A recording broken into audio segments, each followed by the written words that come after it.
Graça e paz. O primeiro Papa. Você sabe qual foi o primeiro Papa da Igreja de Jesus? Quem foi o primeiro pontífice, né? Aquele que fazia a ligação entre a Igreja e Jesus? Foi São Pedro. E ele, né, nessa primeira carta dele, no capítulo 3, ele diz assim: Caríssimos, santificai em vossos corações o Senhor Jesus Cristo, e estais sempre prontos a dar razão da vossa esperança a todo aquele que vô-la pedir. Fazei-o, porém, com mansidão e respeito e com boa consciência. Então, se alguma coisa fordes difamados, ficarão com vergonha aqueles que ultrajam o vosso bom procedimento em Cristo. Pois será melhor sofrer praticando o bem, se esta for a vontade de Deus, do que praticando o mal. Com efeito, também Cristo morreu, uma vez por todas, por causa dos pecados, o justo pelos injustos, a fim de nos conduzir a Deus.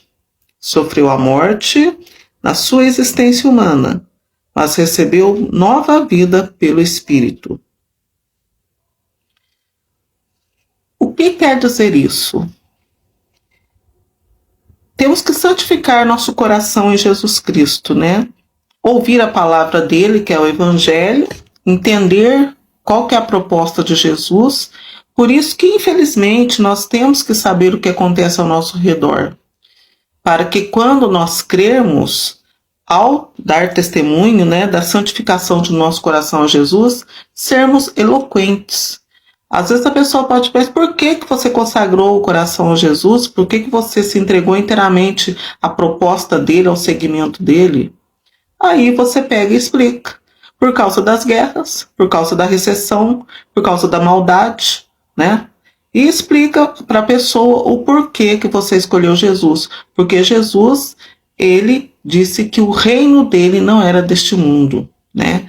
Ele não poderia, porque Deus havia dado, né, lá no começo da existência humana, tinha dado o livre-arbítrio, né? Então Deus, ele não volta atrás com a sua palavra e ele nos dá caminhos. E ele, prometendo, cumprindo, ele concedeu o livre-arbítrio. Só que o livre-arbítrio tem as suas consequências. Lá no Deuteronômio, ele diz assim: dou-te 2 caminhos. Escolhe, pois, a vida. Dou-te 2 caminhos, o da vida e o da morte. Escolhe, pois, a vida, porque a vida era o caminho dele, era o caminho reto para chegar à pátria definitiva, onde realmente era a morada dele. Porque o mundo aqui é apenas uma obra. Você, quando trabalha, o seu trabalho, por mais que você permaneça 24 horas no seu trabalho, mas você fica ali com raiva de não poder voltar para casa, não é verdade? Acredito que ninguém gosta de ficar trabalhando muito tempo no lugar, não vai achar que aquilo é a sua casa, né? A sua casa é confortável, a mesma coisa. E é por isso que nós temos que ser eloquentes, né? De falar, né? Explicar que escolhemos Jesus porque ele veio para cumprir a palavra de Deus. Então, nós temos certezas que desde lá de antigamente as pessoas, muitos escolheram o caminho da vida. Por que seríamos diferentes? Né? Então temos que escolher o caminho da vida. E quem escolhe a vida se consagra a Jesus. Porque Deus, como todos nós, em vários vídeos que eu falo isso, se você trabalha, você sabe até onde que vai o trabalho de suas mãos, até quando vai durar aquela obra que você fez. Assim mesmo Deus, porque Deus trabalha, como Jesus também diz, o Pai trabalha, eu também trabalho. E Deus, ele quis fazer, ele quis trabalhar, né? Deus, como nós somos imagem e semelhança de Deus, não gostamos de trabalhar, não precisamos de trabalhar para conseguir, né, um sustento, um provento ou algo assim. Então Deus, ele trabalhou e no 7º dia descansou.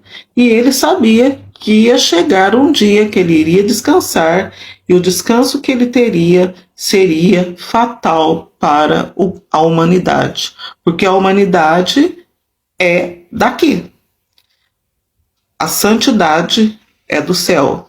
Somos humanos, mas o nosso espírito está apenas usando, né, essa carcaça. Quando morremos, nosso espírito ele retorna para Deus, que é onde é o nosso lar. Como imagem e semelhança de Deus, nós estamos aqui somente para trabalhar e voltar, né, e realizar as obras como Deus, como Jesus realizaram as obras aqui. Nós estamos aqui para realizar também e voltar para o descanso eterno dos nossos trabalhos, né? Então é por isso que temos que consagrar o nosso coração a Jesus, que temos, né? Porque aqui, ó, sofreu a morte na sua existência humana, nós iremos sofrer a morte, muitos já sofreram a morte na existência humana, né? E vamos, como Jesus, receber nova vida no Espírito, né? Com certeza nós vamos ter uma nova vida no Espírito, né? Então, essa que é a linda reflexão dessa carta de São Pedro, apóstolo. E agora nós temos ali no Atos dos Apóstolos, né, a ação de Filipe, Pedro e João. Filipe desceu, Atos dos Apóstolos, capítulo 8. Filipe desceu a uma cidade da Samaria e anunciou-lhes o Cristo. As multidões seguiam com atenção as coisas que Filipe dizia. E todos unânimes escutavam, pois viam os milagres que ele fazia. De muitos possessos saíam os espíritos maus, dando grandes gritos. Numerosos paralíticos e aleijados também foram curados. Era grande alegria naquela cidade. Os apóstolos, que estavam em Jerusalém, souberam que a Samaria acolhera a palavra de Deus. Enviaram lá Pedro e João. Chegando ali, oraram pelos habitantes da Samaria para que recebessem o Espírito Santo, porque o Espírito ainda não viera sobre nenhum deles, apenas tinham recebido o batismo em nome do Senhor Jesus. Pedro e João impuseram-lhe as mãos e eles receberam o Espírito Santo. Então aí está um testemunho de pessoas, né, que acolheram, né, ouviram essas admoestações, estas exortações de Pedro, né? São pessoas e aqueles ouviram de Filipe, né? E Pedro foi ali e concedeu a eles o Espírito Santo. Então, o Espírito Santo, você consagramos o nosso coração a Jesus, seguimos o caminho de Jesus e recebemos o batismo do Espírito Santo também, todos nós. Você, se não tiver certeza, porque é muito bom sempre estar renovando o batismo no Espírito Santo, né? Porque passamos por muitas tribulações e sempre temos que estar ali confirmando o batismo do Espírito Santo para a gente ser confortado, né? Uma vez batizado no Espírito Santo já basta, né? Nada mais pode nos atingir. Mas nunca é demais, né? Você não precisa de beber água toda hora, todo dia. Nunca é demais beber do batismo do Espírito Santo e renovar a fé diante dos irmãos, né? Como aqui está falando na leitura que nós fizemos anteriormente, né? Sempre dar testemunho de Jesus, sempre ser eloquente, sempre falar o porquê escolheu o caminho de Jesus, respeitando, né, a crença, respeitando o próximo, como Deus deu o caminho da vida e da morte, né? Assim como Deus concedeu o livre-arbítrio, sempre ensinando o bom caminho, devemos também dar a escolha para o próximo, por que não, né? Ser democrata, digamos assim, né? Escolher a vida ou escolher a morte, mas eu estou escolhendo a vida e explicar o porquê que você está escolhendo a vida, dar testemunho de você. Muitas vezes, a única palavra, o único evangelho, a única palavra de Deus que a pessoa tenha na vida é o seu testemunho, é a sua vida. Muitos não têm acesso à palavra de Deus, né? Seja a Bíblia, seja algum livro que mostre, né, os ensinamentos de Jesus, de Deus, e você será o único evangelho, a única Bíblia que ela tem.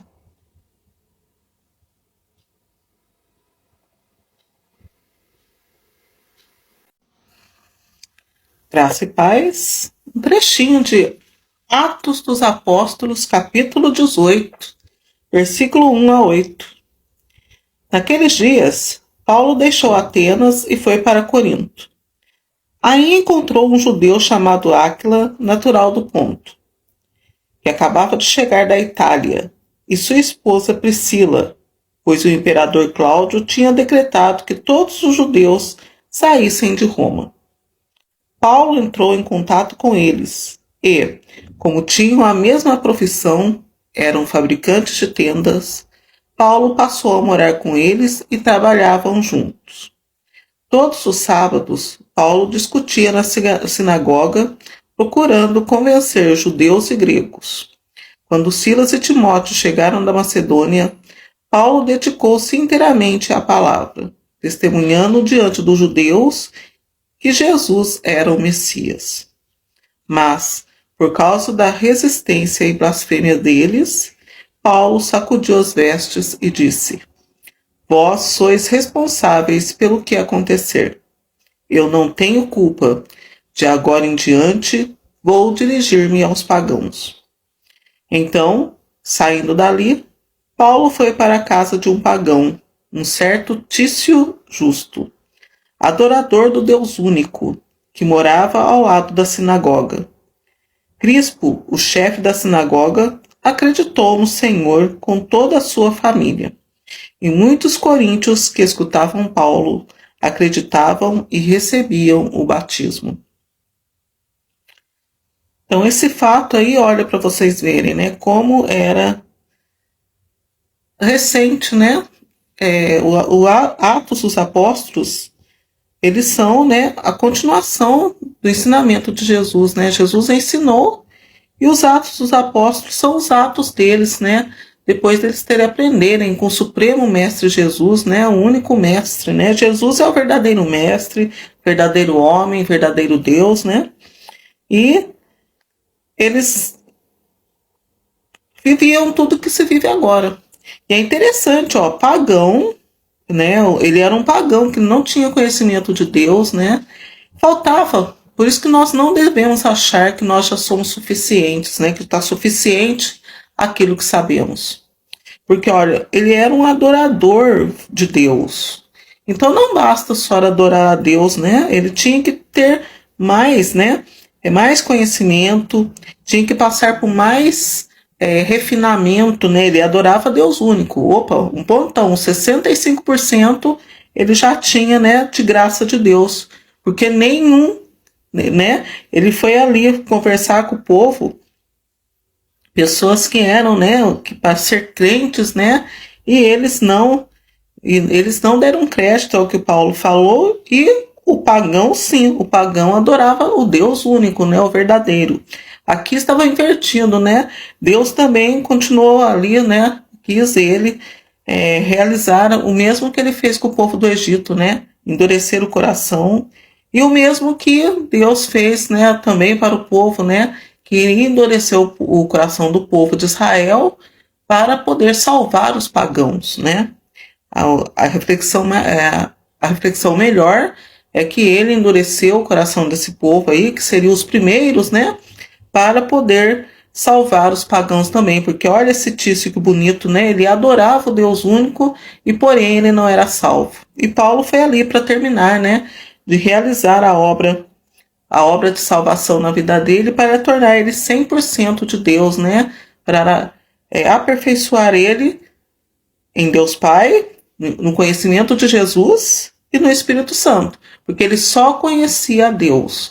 E ele, para conhecer Deus completo, né, de A a Z, como, né, explicando melhor, ele teria que ter conhecido a pessoa de Jesus e ser batizado no Espírito Santo para conhecer o profundo amor de Deus, né, o Deus pleno. Ele era adorador do Deus único, mas Paulo veio e fez ele ser, né, um adorador do Deus pleno, na pessoa de Pai, de Jesus Filho e do Espírito Santo, né?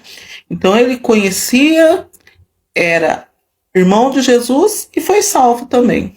Essa que é a moral da nossa, né, leitura de hoje, muito belo isso.